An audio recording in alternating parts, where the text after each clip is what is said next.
ईश्वरः गुरुर्साक्षात् परब्रह्म तस्मै श्री गुरवे नमः। ध्यानमूलं गुरुर्मूर्ति पूजामूलं गुरुर्पदं मंत्रमूलं गुरुर्वाक्यं मोक्षमूलं गुरुः कृपा। शान्ताकारं भुजगशयनं पद्मनाभं सुरेशं विश्वाधारं गगनसदृशं मेघवर्णं शुभांगं लक्ष्मीकान्तं कमलनयनं योगिभिर्ध्यानगम्यं वन्दे विष्णुं भवभयहरं सर्वलोकैकनाथनं। या देवी सर्वभूतेषु मातृरूपेण संस्थितः नमस्तस्यै नमस्तस्यै नमस्तस्यै नमो नमः। ॐ अंजनेयसुताय विद्महे पवनपुत्राय धीमहि तन्नो हनुमन्त प्रचोदयात्।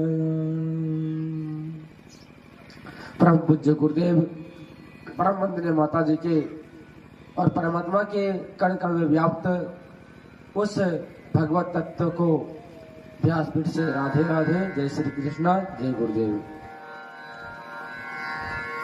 कहा जाता है कि जब जब धर्म का हानि होता है भगवान तब तब इस धराधाम पर प्रकट हो जाता है।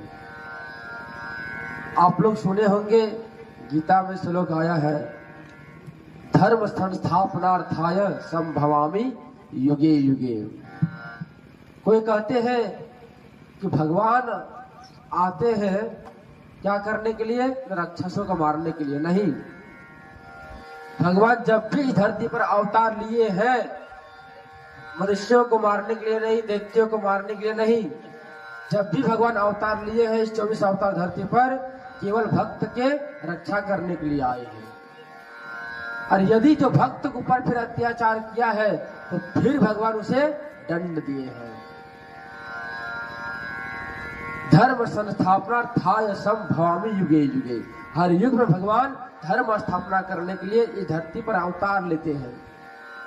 आज यहाँ इस स्थान में इस भूमि का मांग था कि यहाँ पे बजरंगबली का प्राण प्रतिष्ठा होना है और आज इस धरती पर प्राण प्रतिष्ठा हुआ, जिनकी आज जन्म दिवस संस्कार के राम भगवान के अवसर पर भगवान बजरंगबली का रामनवमी को उपलक्ष्य मनाया जाता है।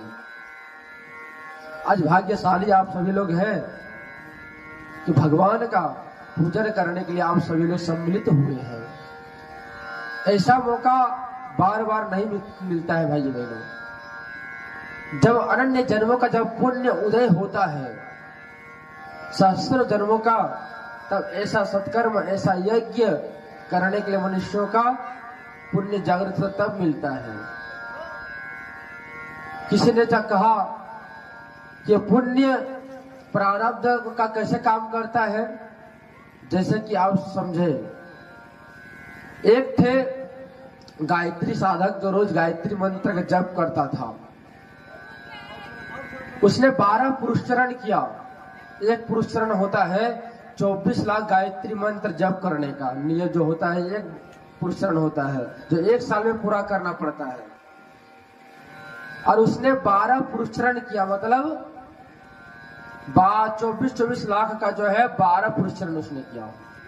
लेकिन पुरुषचरण करने के बाद भगवान का मां गायत्री के दर्शन उसको नहीं हुआ। तो दर्शन नहीं हुआ तो नाराज हो गए कि इतना हम जब तब किए, क्या फायदा जब तब करने का। मैं जाता हूं गंगा में और सुसाइड कर लेता हूं। हम लोग क्या कहते हैं, सुसाइड को आत्महत्या कहते हैं ना। लेकिन ये आत्महत्या नहीं होता है, कभी नहीं होता है। जो व्यक्ति जी रहा है आत्महत्या कर रहा है, जो विद्वान भी है ना वो बुड़बक कहा जाता है उसको। आत्मा मतलब होता जो कभी नहीं मरता है। ना आत्मा जन्म लेती है, ना आत्मा कभी मरती है। वो चिन्मय शाश्वत है, ना आत्मा कभी मृत्यु नहीं होती है। ये शरीर का मृत्यु होता है, जैसे शरीर का मृत्यु होती है आत्मा निकल करके उस परमात्मा से मिल जाता है। जिसको हम आत्महत्या कहते वो आत्महत्या नहीं, सुसाइड होता है। तो वो जो है गायत्री साधक ने सोचा हम 24 पुरुषरण किए, कोई मुझे लाभ नहीं मिला, अब मैं जाकर सुसाइड कर लूंगा। तो गंगा के पास गया और सुसाइड करने ही वाला था, गंगा में कूदने ही वाला था। तो गंगा में कूद के मैं आज प्राण को त्याग दूंगा। उतने में ही एक संत उसको देख लिया, अरे रुक जा रुक जा रुक जा, तो क्यों आत्महत्या करने के लिए जा रहा है, तो क्यों सुसाइड करने के लिए जा रहा है, रुक जाओ। रुक जाता है, पूछा क्या बात है वत्स, तुम इतने दुखी अवस्था में क्यों हो, तुम क्यों सुसाइड करना चाहते हो, बताओ। उसने कहा महाराज ऐसे ऐसे बात है, हम गायत्री महामंत्र का 12 पुरुषरण किए, एक भी पुरुषरण में भी हमको सिद्धि नहीं मिली।